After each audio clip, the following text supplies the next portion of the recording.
It says we're going live, so I guess we're live. Hello there. I have no idea if I'm live, but I hope so. I'm looking at my monitor over here and seeing if what is going on.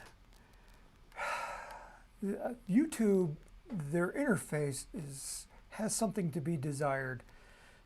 I accidentally deleted my stream when I was setting up, and then I had to create a new stream.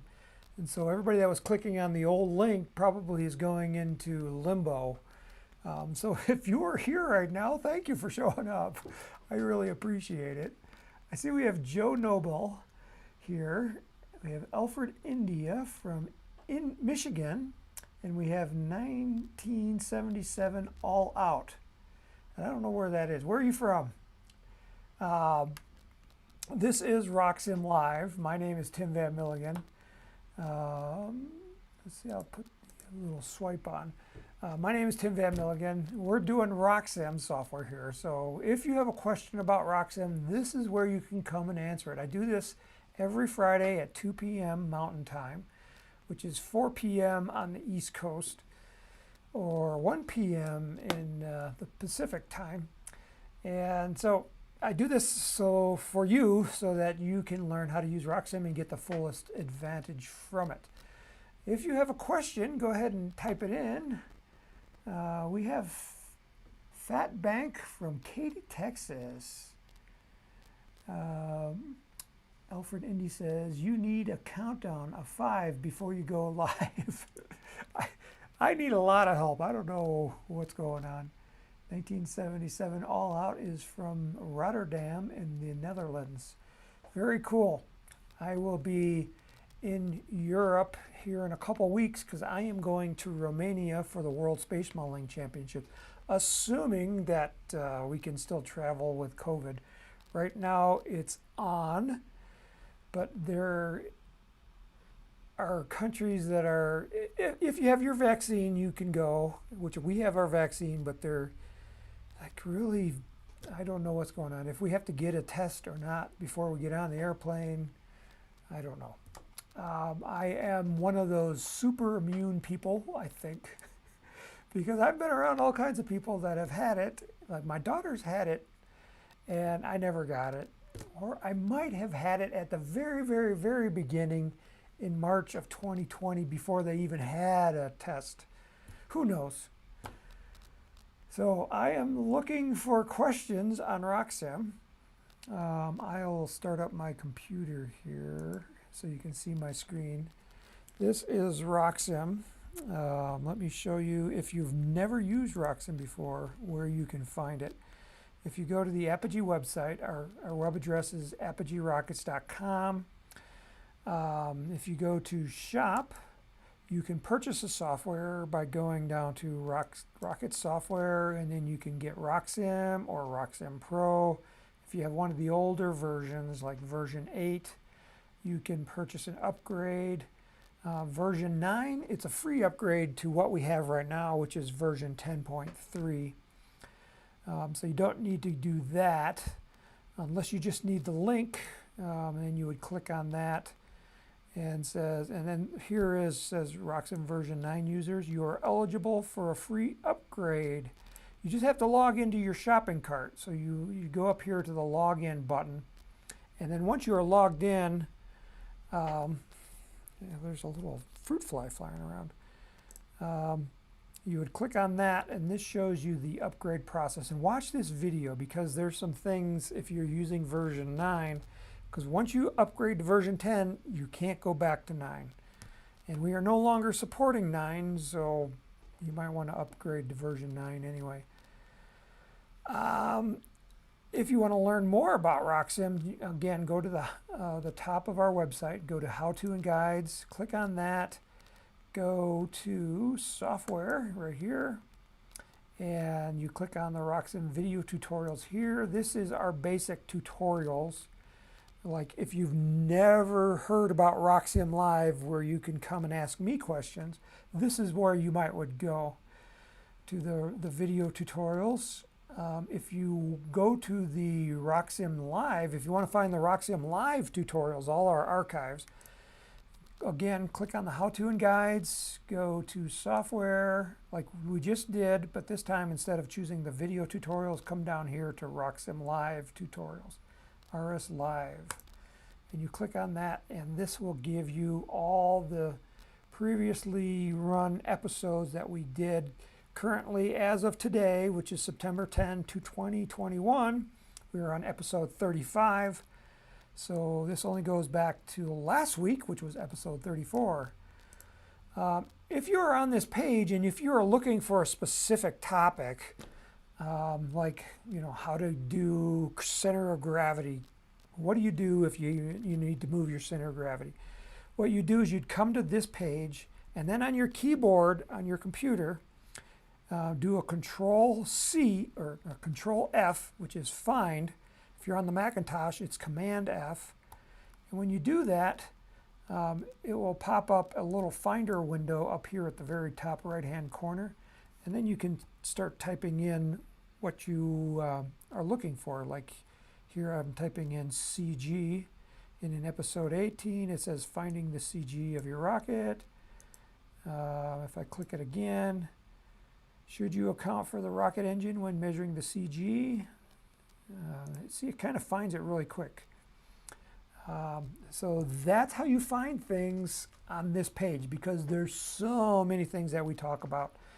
And if you come to these, we've also put the timestamp in there. So you don't have to search through the entire video just to find what you're looking for. So here, like finding the optimal delay is at 2728 in the YouTube video. So you just click on the YouTube video, and then you use that little scrub wheel on the bottom of the slider, and you go until it's 2728 into the video, and then you'd find that topic.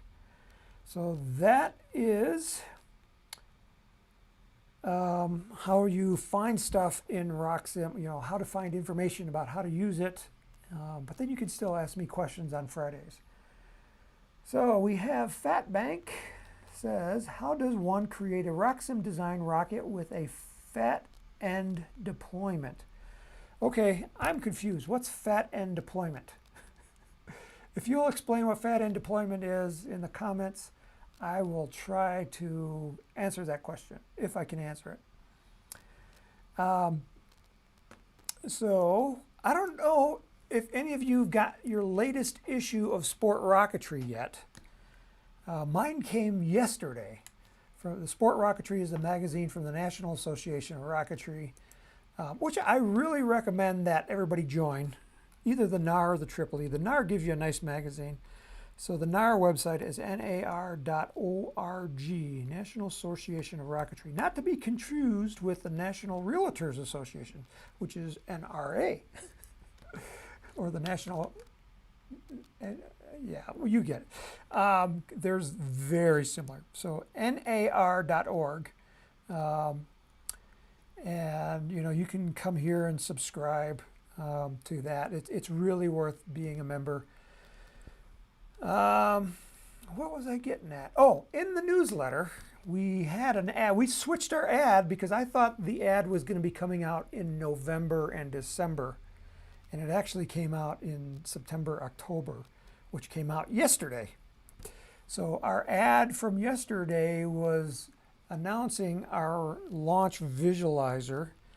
Let me open up a new window here. We want a Chrome window. Okay, so if you're in Chrome, and the advertisement in the magazine tells you what the URL is, so that information is out there, so I might as well show you. It's rocksim.com. This is the launch visualizer, and it is loading right now. It takes a couple of seconds to load because there's a lot of information. And when you first come here, you're going to get this screen. Although in the future, we're going to change it to a different screen that will look something like this. It'll say the RockSim Launch Visualizer. And then if you click on this button, try the RockSim Launch Visualizer now, or you click on the launch button over right here, it takes you back to where we just were. This is the launch visualizer where you can load in a RockSim file. So if you have RockSim, you can load in a file. You can also load in files that you downloaded anywhere from the internet. For example, if you go to the Apogee website, let me open up another window here. On the Apogee website, you can go to a rocket kit. Like if I went to the Zephyr kit, and if I wanted a RockSim file for that, I just kind of scroll down from the top, and you'll see right down here there's a bar with buttons on it, and you can just click on RockSim file, and it jumps you down to the bottom of the page, and here's where you can design the file or download the file. But then you have to upload it back into the launch visualizer. The launch visualizer will come with some demo designs. So if you choose here, right now the demo designs, we weren't ready to release this quite yet. So our demo designs were just there's only 3 of them. And these were ones that the programmers actually chose, not me. So I've uploaded my own user designs right here, where I've downloaded them from, or created them in RockSim and then uploaded them to the internet. So this is all in the cloud. So there is no software that you have to buy or download. It's what you see here is how it works. So you can load a design, select that one. So that's a Semrock tortoise, and it's loading it. You can see it loaded it right there, and it also loaded it here on the launch pad. And this is full 3D, where you can use your mouse and click and drag it around, look at it from any angle. The important thing for this particular screen is how the rocket is oriented on the launch pad with respect to the compass. Because as you go out to your launch site, you're going to say, oh, I normally aim my rocket to the north. So then if you want to aim it to the north, you come here to the starting state button, you click on that, and you can see here's a compass rose right here. And you can rotate it around, but it's not really doing much. You can kind of see it spin when I rotate it around, but it doesn't do anything because I'm pointed straight up. Of course, it's just kind of like spinning it. So now once you angle it, now when you rotate it around, you'll see it rotate around in the compass direction that you want it to go. So now I'm more towards the north, a little to the northeast. There's my north. And it also shows you which direction the wind is coming from. So this arrow right here says, hey, my wind is coming out of the west. So I'm pointing to the north, but it's coming out of the west. Am I logged in? Yes, I am logged in. When you are logged in, you can actually change the wind direction. So if I come over here to the weather conditions tab, right here, click on that. I come down here to wind model, steady wind. Click on that, click it again, and now I've got another pop-up. And this is kind of hard to see because right here this window obscures the rocket. But if I grab the slider right here, this arrow, come on. It's not letting me there it is. Okay, so I'm going to make it from the east so you can see it off here to the side. Okay, so you see that? So now I've made my direction coming from the east. Okay, Fat Bank, I'm still looking for your explanation of what is head-end deployment. Yeah, you repeated yourself. What is head-end deployment? I don't understand it. You got to explain it to me. Like, this is the head of the rocket, and it's deploying the head. I don't know what that means. But I would be happy to answer. Joe Noble says he got his Sport Rocketry magazine yesterday too. Cool. And Submarine Radio Man says, where can I find Sport Rocketry magazine? It might be sold at newsstands. But I don't know. Newsstands are kind of a thing of the past. Are there newsstands still around? Can this program also work in kilometers instead of miles? Of course. Here, you talk about the launch visualizer, 1977. If you come down here to My Data, click on that, and you come up here to the button that says Units. And, you know, instead of being velocity in miles per hour, we can change it to kilometers per hour or meters per second. Altitude, you can also do miles, meters, or feet. And it will remember your units. So that's how you change the units. It's that simple. It's just where is it located? And it's located right down here on the My Data tab. So on this tab, there's column configuration and units. These are kind of hidden. And also share. The share button is, I think, is the most important button because it's going to allow us to get RockSim Visualizer out to more people. Because when you share it, let me see if I can share something. Let me run a simulation here. Not me says Hobbytown sells sport rocketry. Cool. I am glad Hobbytown sells it. Hobbytowns are great. We got 2 of them here in Colorado Springs, and that's where I buy my glue. I buy my glue at Hobbytown because super glue has a shelf life, and you want to get the freshest one you can because when they go bad, you can tell because they start getting thick. So I always buy the thin, and by the time I use it all up, it's starting to get thicker and thicker and thicker. So that's kind of why I promote Hobbytown. Until that day that Apogee sells so much that we could, the reason we don't sell glue right now is that I worry about the shelf life. If we don't sell it fast enough, then customers might get an old bottle. And I wouldn't want our customers to get an old bottle of glue. I want them to get it fresh. Fatbank says the drogue will go into the main body tube on the other side of the coupler and deploy at Apogee. The drogue will go into the main body tube on the other side of the coupler and deploy at Apogee. Are you talking like dual deployment? So obviously he's got a drogue in a main, so that's dual deployment. On the other side of the coupler. Well, dual deployment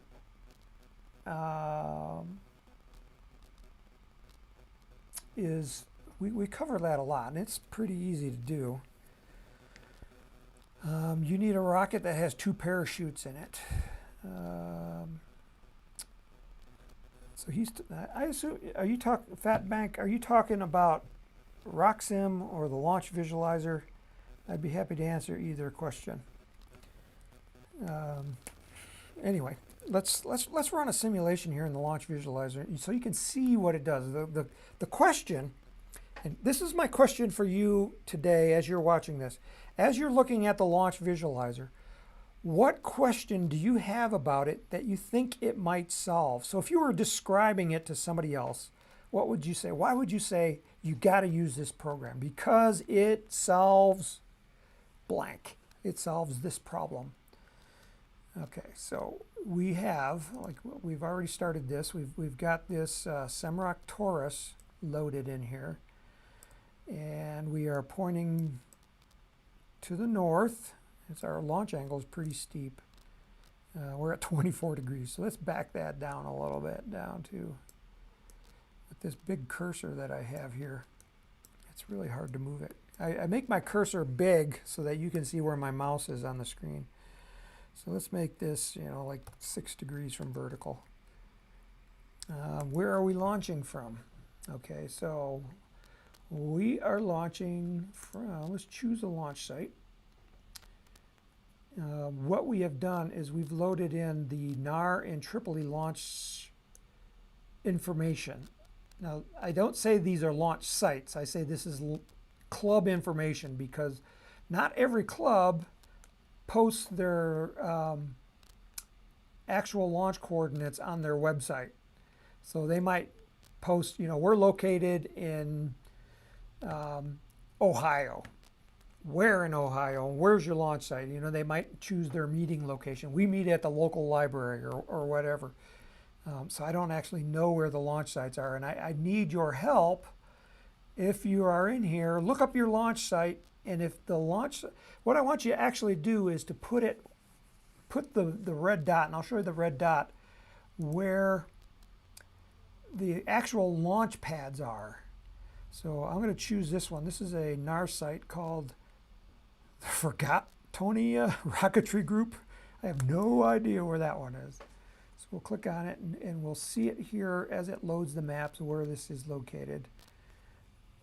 Okay, so it's in a nice field, so that's good, but I don't know where it's located. So I got to back out a little bit, kind of get my bearings here. North is the black line on the compass, so you can swing that around to the north. Okay, Argyle Lake State Park, Georgetown. I'm backing out until I can find out what state this is in. This is in Illinois. Okay, so we are in Illinois. So I'm going to zoom back in, kind of like south central western Illinois. And it looks like they're on the edge of a state park. Okay, so here's the red dot. So if you are posting a launch site and you look at your launch site and the red dot is not where your launch pads are located. Let's say your launch pad is up over here by this, whatever this is. So zoom in on it, kind of like on the map, and then put the cursor right there and double click. And when you double click, it puts a red dot right there, and it actually tells you the latitude and the longitude. And then you set confirm launch site, and then what's going to happen is these coordinates over here are going to update. So watch me as I click on confirm launch site. You can see that it now has confirmed. And then what I want you to do is, you know, you could say launch pad location. And, you know, club name. I don't know what this was. Forgotonia. And then hit share this launch site. And nothing came up. Why did that not come up? What am I missing here? Oh, I got to save the launch site first. So when you do save, you can add up more information. You can say this is a NAR club or Tripoli club or other. And is this a club launch site or is it a private land site? You know, it might be private land, so then you would not click yes, you'd click no. And if it's private land, you might say, yeah, permission is required to launch here. Because we're going to share this with the world, you know, because people are always wanting to know where they can launch rockets. And the launch visualizer is going to help them find places. And it's going to grow your club. And that's why you want your club information in here. Because if you want more people in your club, they're going to come here to the launch visualizer. They're going to say, where can I launch rockets? Then they're going to find your club. And that's how they're going to connect with you. So it's important that your club has a website URL. Not a Facebook page. Not a Facebook page. A URL. Go out and actually get a website, because you know people want to contact you and they don't want to go to Facebook to be able to contact you. So then you would hit submit, and it's going to save this in your database. So the next time you go into your database, it will be in there somewhere. I wonder if it's going to put it down at the very bottom.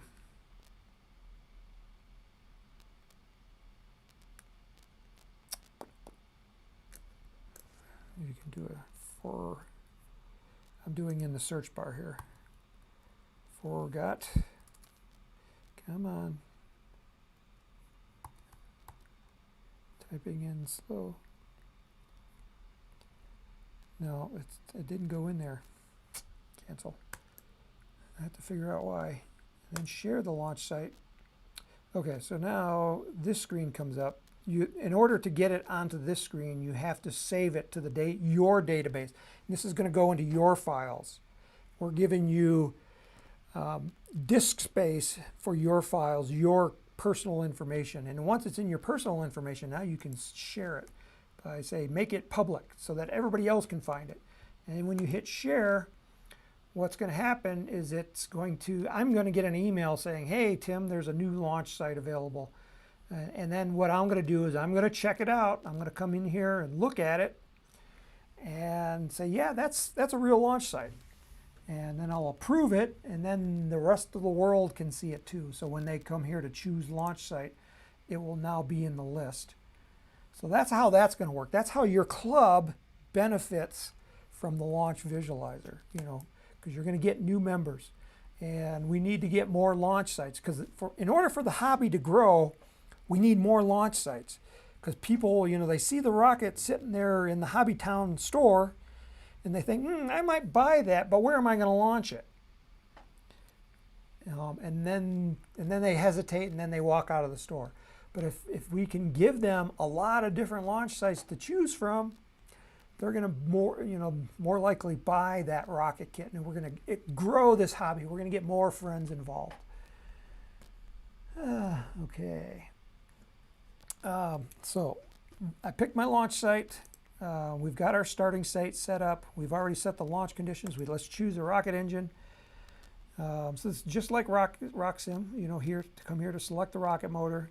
It shows you the body tube where the motor is going to go, and it's called the engine mount body tube. It shows you the location. It's in the upper stage and inside the core of the rocket, because RockSim allows pods. Now we have to know where these motors are located, and that's kind of why we have this new icon here called location. So I'm going to hit choose an engine, and I'll just choose, a Quest D16. I'll choose an 8-second delay, click OK. It loaded the engine. You can see the engine is loaded, and I can take the slider over here, confirm that I have an 8-second delay right there. Now I'll check my flight events. So this is when the parachute is going to deploy. And I say deploy at maximum ejection, and then I come down here to the launch button. So the launch button, it's below my face right down there. Right here, launch. Click on that, and it's going to use 13 Newton seconds of power, and I'll simulate, and it's running the simulation. And then when it's done, it's going to load our rocket in the visualizer. So now we can see the rocket actually sitting on the pad, and it should be in the middle of that square. Oh, look at that. I'm hovering above the launch site. So you can see I'm kind of hovering in the air. And the reason for that is because the maps that the visualizer uses, I don't know, is not as accurate as we'd hope. So there's images, and then they have to lay the images over a grid of the Earth, and that grid of the Earth has terrain on it, and sometimes it doesn't match, and sometimes the rocket is kind of floating in the air. So if you want to put the rocket back on the ground, we've got this feature. If you come up here to the preferences, and we call it ground elevation adjustment. So I need to adjust my ground elevation, kind of move my ground up so that it touches the bottom of the rocket. So I'm going to move it up, and I'm just going to say 5 meters. I'm going to click OK and then see what happens. I think I might have moved it up higher. Maybe I needed to go -5. There's actually going to be a slider bar here. We're still in beta testing right now, so -5. Yeah, -5 was it. So now I'm actually below the ground, or the rocket is partially below the ground. So let me move it up just a hair. -4.5 meters. Click OK. It's closer. Let's go to 4. -4. There we go. That's close enough. So only the pad is below the ground now.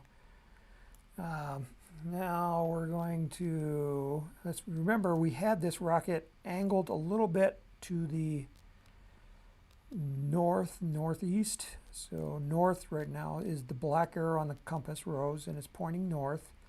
So north is at the top.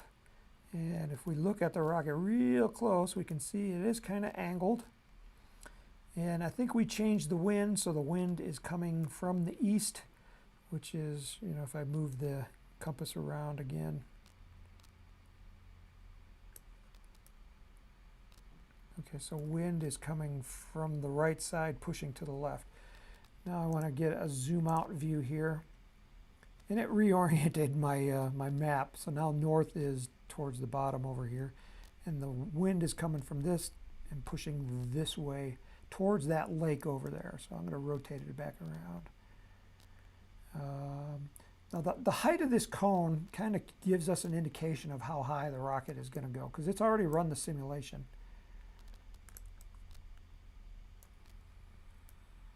I'm just kind of using my mouse to kind of orient the maps around a little bit. And you can see them reloading in the background as the maps are being downloaded.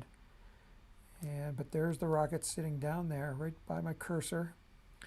And then I'm going to launch it. And this one's going to stay in the air for 51 seconds. We won't watch the whole thing, but the rocket is taking off. You can see the smoke. Oop, I guess we should change the smoke to coming out of the west, because the smoke is blowing towards the east. The rocket has hit its apogee point right there, that little green dot, and now it's drifting downwards. And it should drift with the wind, because that's what we expect to happen when the parachute comes out. And if I look at it, kind of like looking at from it straight down, you can see, yep, the rocket is going east. And that's actually a really good flight. So you could just look at it from any different angle. You can see the ground path, which is that red line right here. So as it took off, it kind of went. It started pointing a little bit into the wind because it was kind of weathercocking, but it went mostly straight, hit its apogee, and the apogee was inside the weathercocking cone. The weathercocking cone is this cone here on the outside. This kind of gives us an indication of, is the rocket going more up than sideways? We like to see the apogee point, the highest point in the flight, inside of that cone. And if it's inside the cone, you're going to get a green dot. And if it's outside the cone, it means you're drifting too far in one direction. It's called weathercocking. And then it's a red dot, and that means you might want to make some adjustments. You can see this is going to land, and it lands, I think, in this field. Let me click over here. Yeah, beautiful. Not in any trees. Looks like in some kind of field over here, nice grassy field. So that means we're going to get our rocket back. This little image down here is the launch visualizer, or the mini view. It kind of gives you a close-up view of the rocket.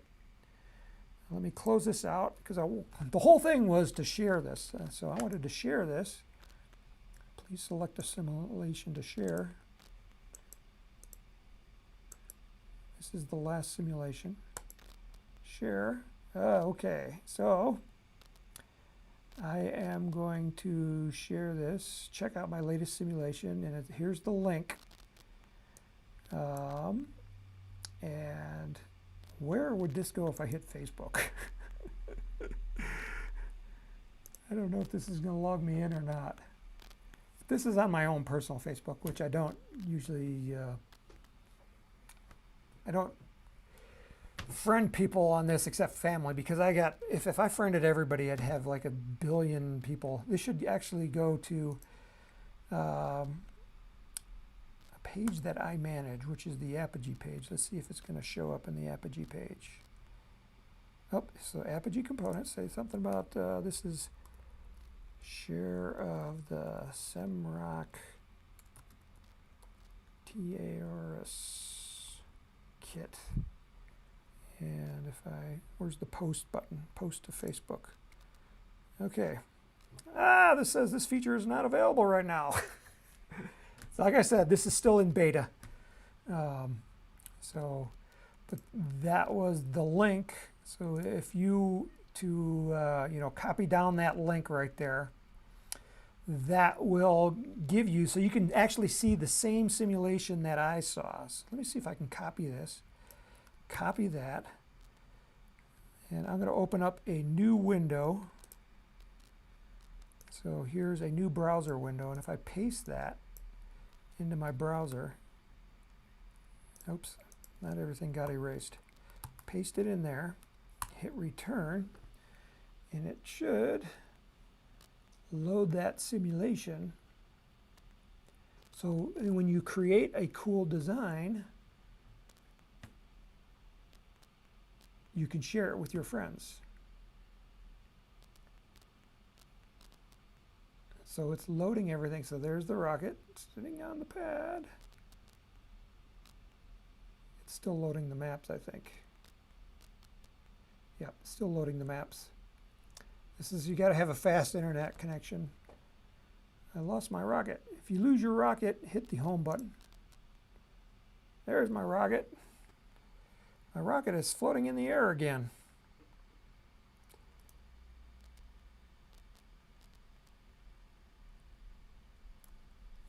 I know it's floating in the air. So if I click on that, I can't see it. Let me switch here to trajectory view. Now find the rocket. Click on that button there. So now the rocket is dead center in the middle of the screen, but it's so small I can't see it until I hit the plus minus button here. Now I'm zooming in.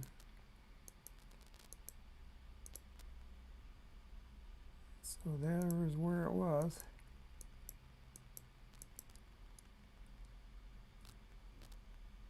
And then you hit launch. See if I hit launch. Oh, it's coming out of the forest. So somehow it didn't save my latitude and longitude correctly. We'll have to note that and send that to the programmers.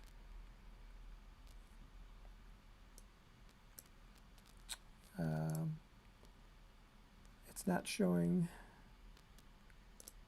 the weathercocking cone. Since I'm in the free version right here, I can't see the trajectory path. There's some things that are turned off. But I should be able to see the smoke, which we are seeing. Let me zoom in again.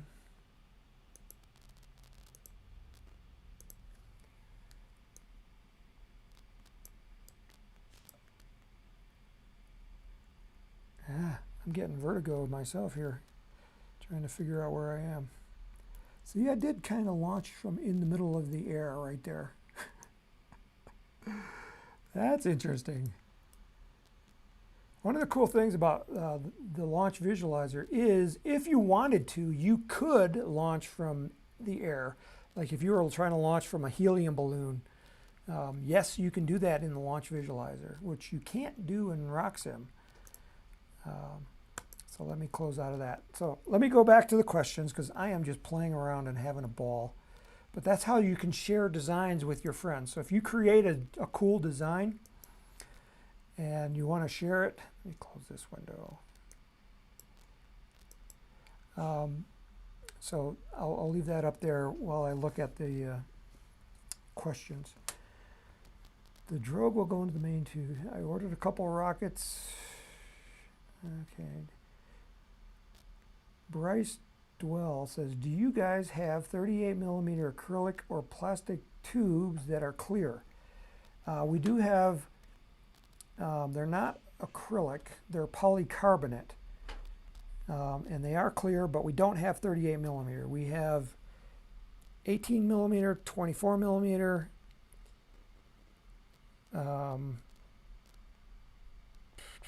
BT55, BT60, BT70, and BT80, but not 38 millimeters.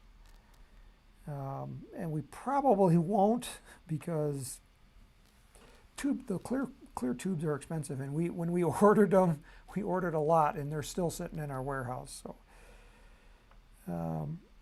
Fatbank says it's dual deployment, but the main chute will be in the nose cone instead of the payload section. Okay, so he's in RockSim. That's actually pretty simple. That's still dual deployment. Let's open up a design that I know is dual deployment. So I'm in RockSim. Let's go to designs. Let's go to Apogee components. Let's make sure this is sorted by alphabetical. And let's go with the Katana. Open up the Katana rocket. So this is a dual deployment. So we got a main parachute here and a drogue chute here. And so he's talking about putting both parachutes into one bay, but I assume he's got an ejection charge and a electronics bay up here in the nose cone to push the nose off. And we talked about that in a previous episode of how to put the electronics bay in a nose cone. That was in a previous RockSim Live, so I'm going to RockSim Live. Remember, our RockSim Live video tutorials are right here under How To. And let's call it, let's do a search. So I'm going to search for eBay. Okay, and here we are, episode number 29. Putting an eBay sled into the nose cone using centering rings. So once you got your eBay in there, so your eBay is going to be at the very front of the nose cone. So your eBay will probably be here, and then you have your main parachute somewhere here in your nose cone, and then you have a bulkhead here on the base of the nose cone. So instead of pushing out your drogue parachute from the back, your drogue parachute is here and your main parachute is here. And that's pretty simple to do. So basically, follow the directions from here, putting an eBay into your nose cone, and then come here, and then we'll put the parachutes in the right location. So if I come here to the design components, and I want to select that parachute right there, so if I click on it, it should highlight it here, and it also highlights it here. And then you can select it. So now RockSim won't allow you to put a nose cone by default into, or put a parachute into the nose cone by default, into the nose cone. But you can trick it by changing the location here and making the location, if you slide this slider bar, you can see it's going to slide all the way to the very front of the tube, but no further. But here's the trick. You can put a negative number here in the location. So if I put a negative 8 inches here and hit the tab key, you'll see the parachute moved up into the nose cone. And then click OK. So there it is. And then I have to move this other parachute, the drogue parachute, here. So I'm going to take that parachute and I am going to delete it. Actually, I'm going to cut it from this coupler area back here. I'm going to cut it because when you cut, it also copies it to the clipboard. So I cut it and say yes, and you'll see that goes away. And now, oops, now I want to come up here to the body tube, because like if I come here to the nose cone, you'll see I can't put in a parachute here. And I don't even think I can paste it there. No, I tried pasting and it didn't work. But I can do the same trick here in the body tube. Paste. Okay, so it pasted it right there. And now I want to edit it. And it's 1 inch from the front of the tube. So I'm just going to take the slider bar and I'll just push it down over here. And let's call this the drogue parachute so we know what it is.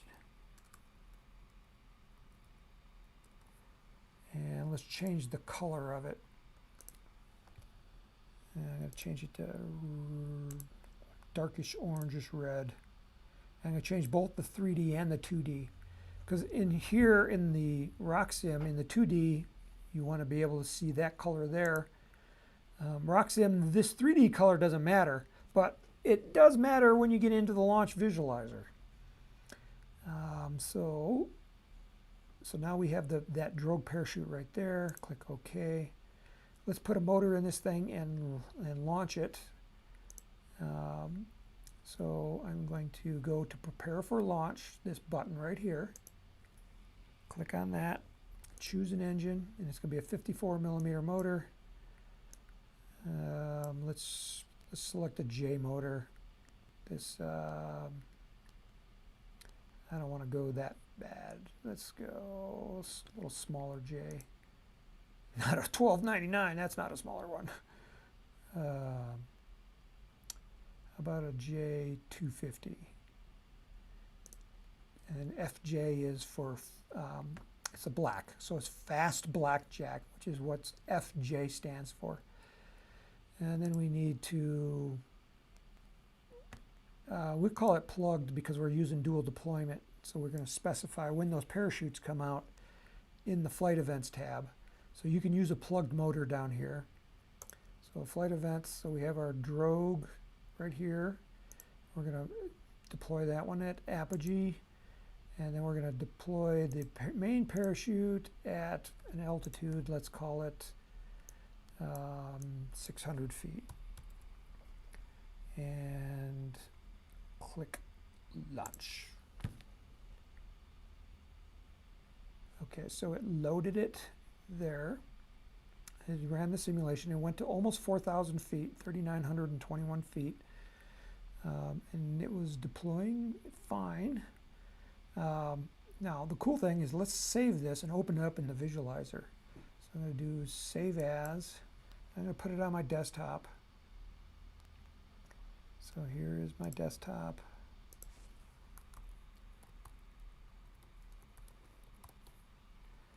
And hit save. So it saved it to my desktop. Now I'm going to go back to my launch visualizer. Close that. So I'm going to go here to load my motor, load a rocket. I'm going to say upload a new rocket design and hit browse. So this is if you like downloading a file from the internet somewhere. This is exactly how you do it. You know, you just find the file, and there it is, Katana dual deployment that we just saved. Click open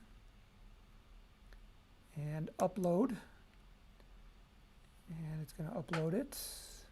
Did I click on it? There it goes. Well, it's uploading. I'll take a sip of water. Click OK.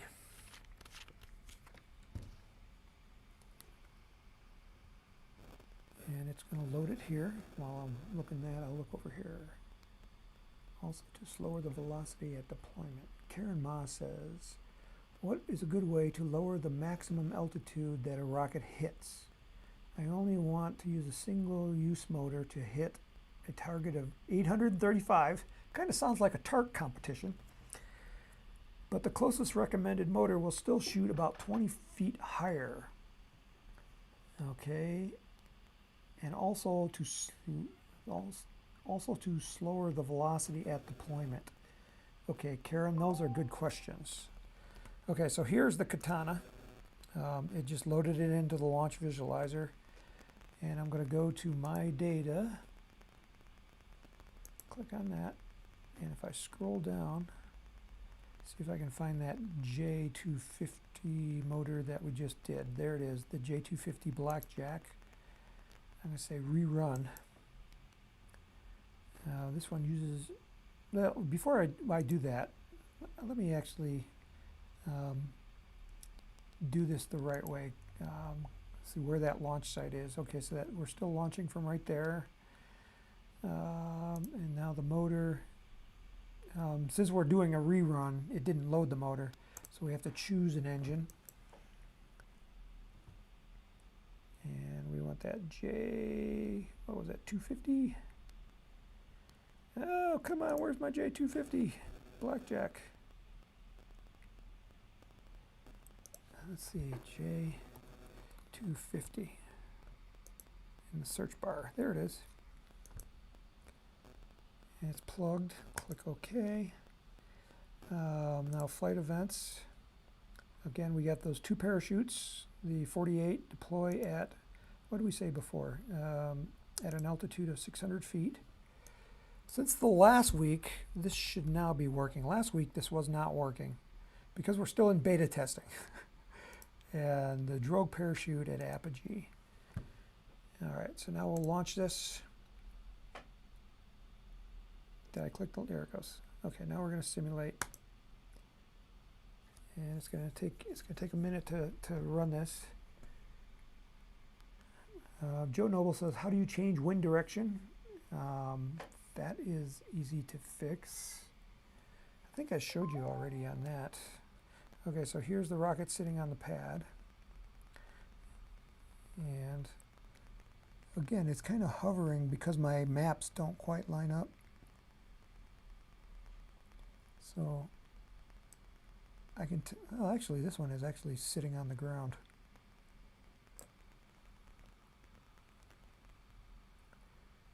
And okay, so we're going to launch it. Let's see the trajectory. You can see the height of the cone is kind of gives you an indication of how high the rocket's going to go. So I'm kind of backing out until I see the top of the cone. And then I'll move it down here to the bottom. And remember, we got a wind coming out of the west, so the west, north is kind of down to the bottom right-hand corner. So this direction down here is north. So west is over here, so we got a wind coming across this way. So we expect our rocket to land out here somewhere. This one's going to go 80 seconds. Rocket's taking off. And we can see the mini view down here and at Apogee, so when it gets up here, we should see that drogue parachute come out. And remember, we changed that to an orangish red color. And I'll pause it once that parachute pops out. Once I see that green dot, there's that green dot. Okay, so I'm going to pause. And I'm going to find the rocket in the sky. And this will center the rocket right in the middle of the screen so that when I hit the plus and the minus button, I don't lose where the rocket is. So I'm just zooming in. So I should see a small parachute, reddish orange one right there. I went too far. Okay, so that's the drogue parachute. We zoom out even further because now we want to see the trajectory again and we want to continue the simulation. And I'm just going to run the simulation. You know, I'm just going to drag the slider bar.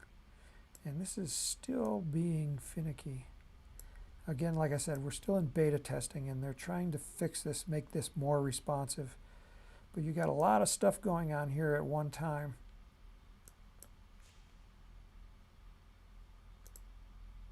Yeah, I'm trying to record this video that I'm making right now. I'm trying to run the launch visualizer.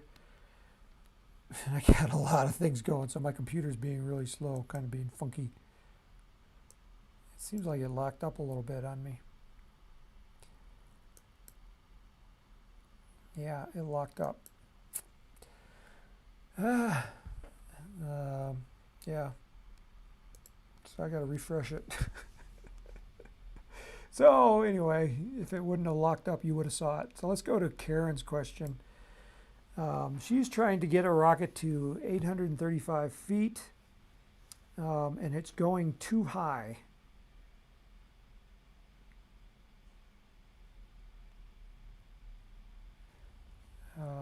Okay, so let me close this so that I don't have that going on in the background. I'm going to leave this website. So let me choose a new rocket here, something that's not going to go, she wants to go 835 feet, so she wants to kind of have like a TARC rocket.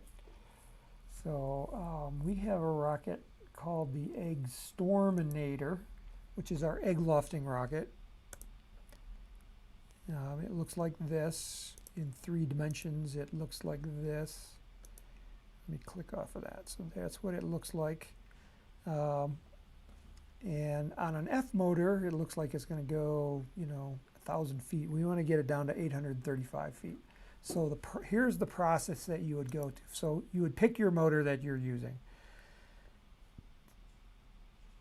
Well, actually, I'm going to back up. First, I'm going to do a recommended motor list and see what motor gets me close to 835 feet. So to do that, again, go to Prepare for Launch. And then you're going to click on the Recommend Motor button right here. You're going to change your launch guide length. So this is a bigger rocket, so I'm going to make it an 8-foot long launch rail. And let's just say only Aerotech motors, just to make this run a little bit faster. Engine type all. So she has a single-use motor. So you can say single-use if you only want single-use motors. Oops, I clicked reloadable, but let's say all motors. and then use the recommended conditions. So the recommended conditions are right here. So if you were launching somewhere else, you'd probably want to use different conditions. Then you'd say use my values, and those values are the ones that you set over here under launch conditions. So you would cancel out of here, go to launch conditions, set your launch conditions, then come back here to recommend motors, and then click use my values. So I'm just going to say use the recommended conditions. And what it does is it's running all the rocket motors that would fit this rocket, and there's 61 of them. So it ran 61 of them. Now it's rerunning 56 simulations because it liked 56 of them. And it's finding out the optimal delay time so that a parachute opens right at apogee. So that's why it runs the simulations twice. The first time it looks for, is it safe? And then how high it's going to go. And then the second time it runs it is, okay, let's look for the optimal delay. So it takes a little bit longer to find the optimal delay. That's going pretty quick. It's probably got another 30 seconds or so. While it's doing that,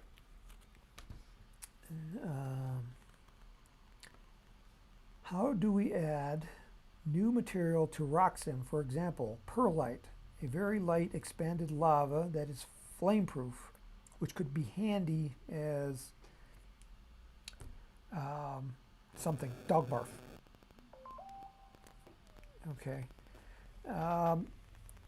Wadding is not really in the database, but if you have a new material, yes, you can add a new material. We'll get to that question in just a second.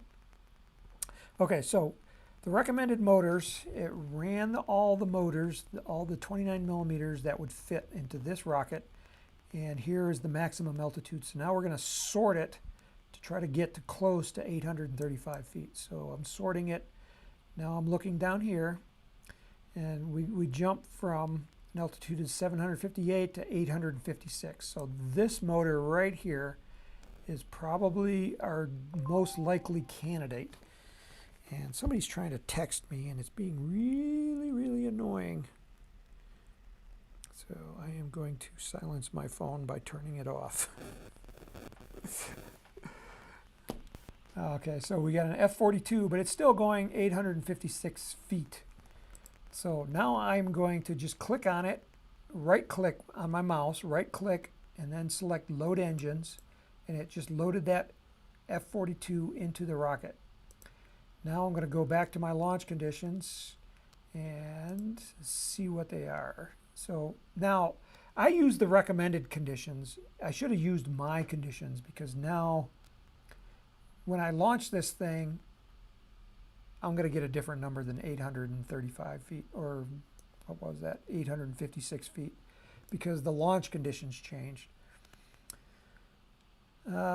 So let's launch it and see what it looks like in the flight profile. Okay, so 852 feet is how high this rocket goes. And this 2D simulation shows the rocket taking off. Again, we have our weathercocking cone. We want to see that apogee point right in the top. And the delay was actually a little short on that. It seemed like it was still going upwards when the delay popped. So let me back it off a little bit. So see the rocket's upside down with the parachute coming out? That means the rocket was still going forward. Parachute popped out, but it still had upward momentum. So it's dragging the parachute upwards. So our delay is a little too short here. So that was a F-42-4. In the recommended conditions, it says the optimal delay was 6.17. So we need to redo that simulation and select a different delay, but our choices are only either 4 or 8. Come on, what's going on here?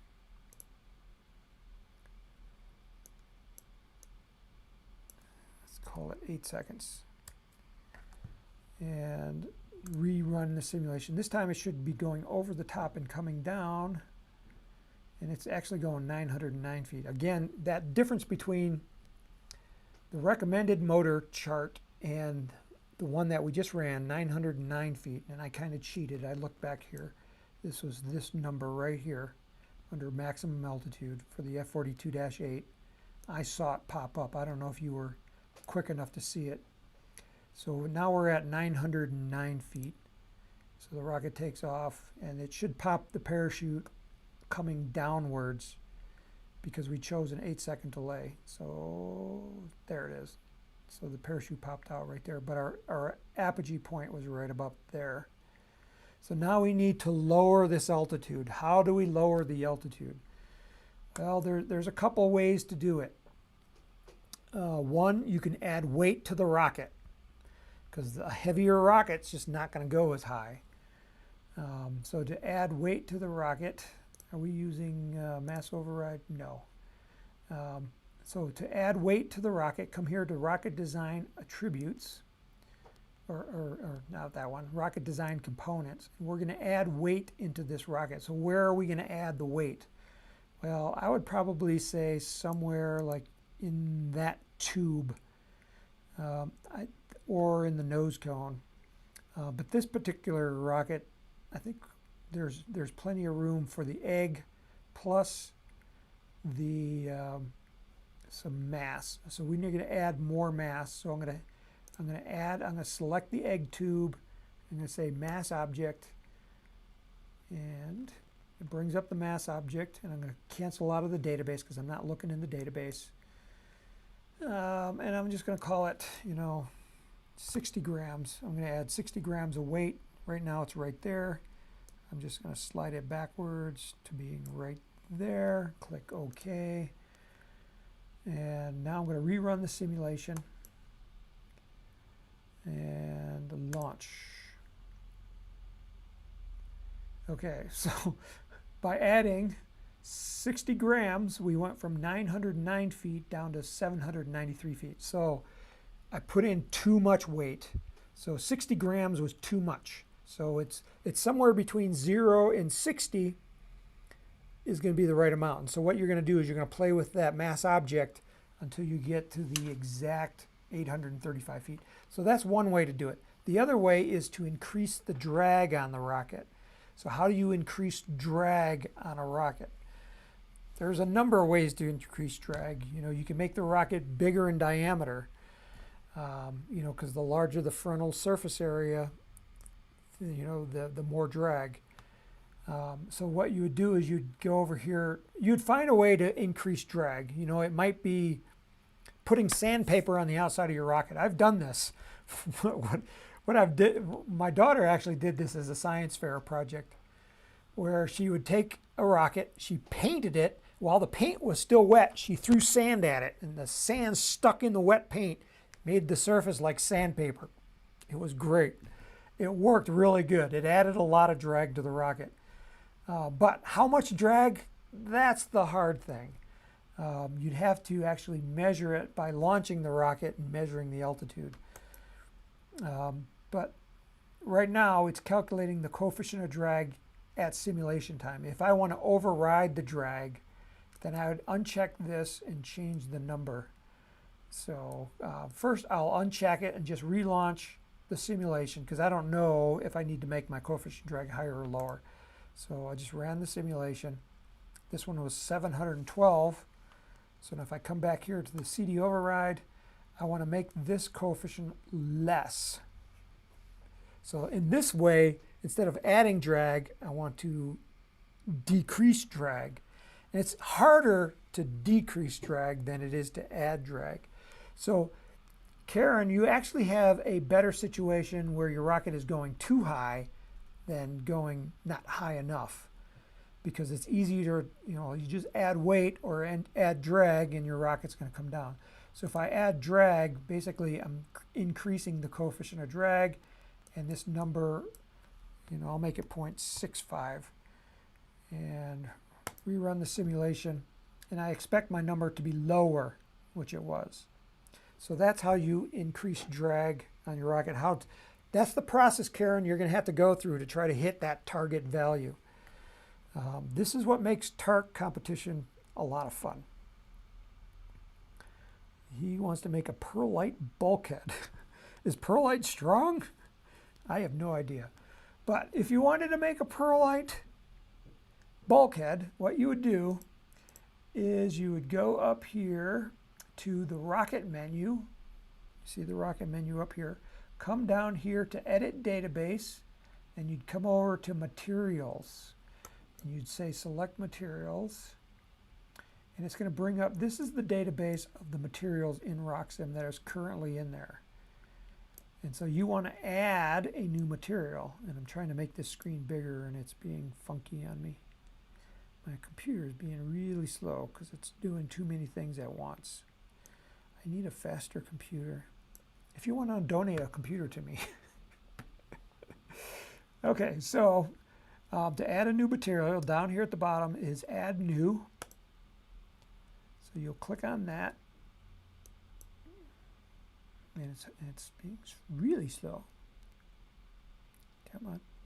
Okay, so it added, I clicked it twice, so it added 2 lines. So then you have to give it a name. Perlite. So I gave it a name. Now you need to select the units. So you're going to have to actually find the density of perlite. So I have no idea. Density of perlite. Perlite concrete. Let's call perlite concrete because that's probably going to be strong. 320 kilograms per meter cubed.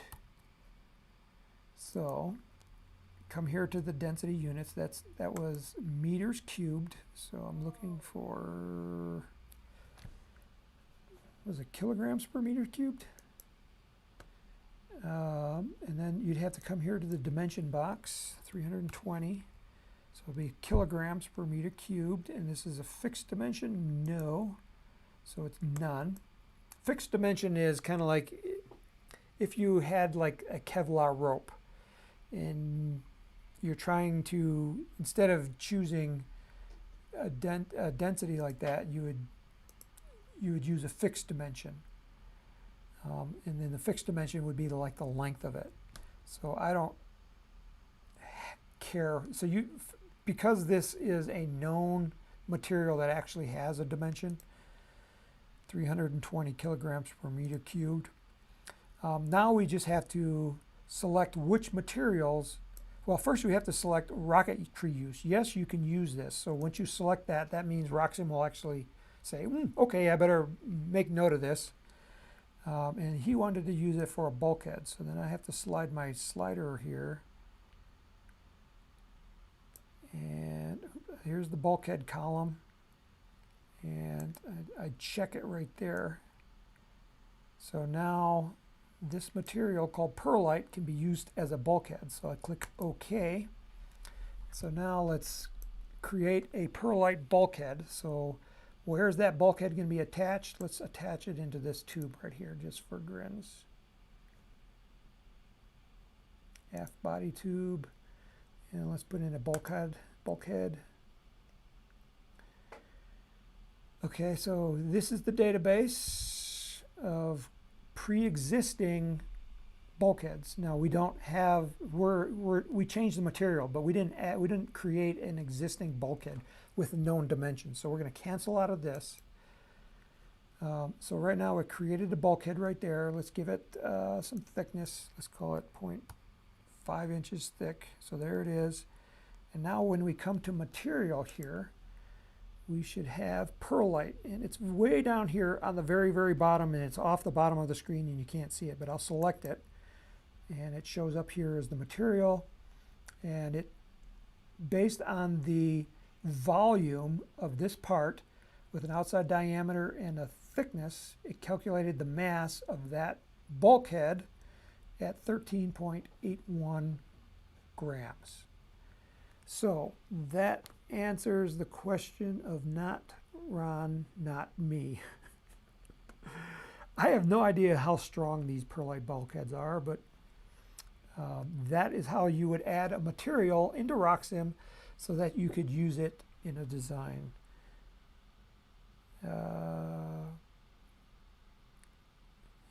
He was saying, I was thinking of a 1-inch perlite baffle. Well, even to create a baffle, you need bulkheads. So that's how you would do it. Okay, so I think we are done for today because we went overtime again. We went 10 minutes over. So if you've been watching the RockSim live video, we do these every Friday again at 2 p.m. Mountain Time, which is 4 p.m. on the East Coast of the United States. I will be here next week, but in 2 weeks, I may not be here because I think that's when I start my trip to the World Space Modeling Championships. If we can go with COVID. It's still kind of up and down every day. It's been a roller coaster ride. It's like I'm trying to get ready, but I don't know if I'm going. And some days we get the bad news, and then the next day we get good news. So knock on wood that we're still going. So we'll be back next week.